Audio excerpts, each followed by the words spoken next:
اون چیزی که تو ذهنت توه چیه؟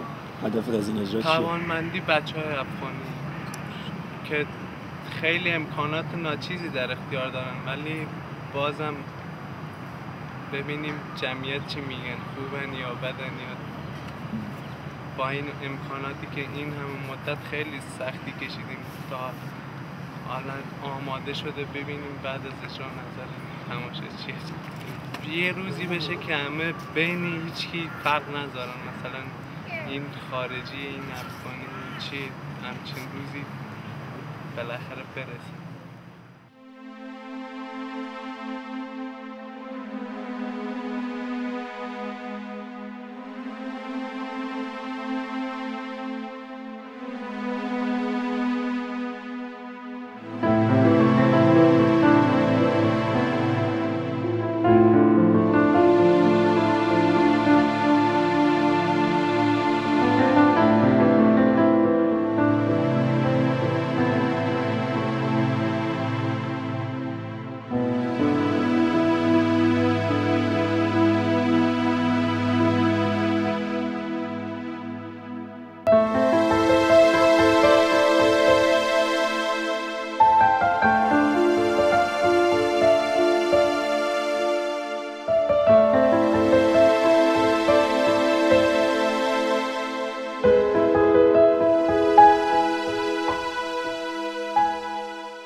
من به این دلیل میخوام بازیگر شم که ساعتی از خودم دور باشم.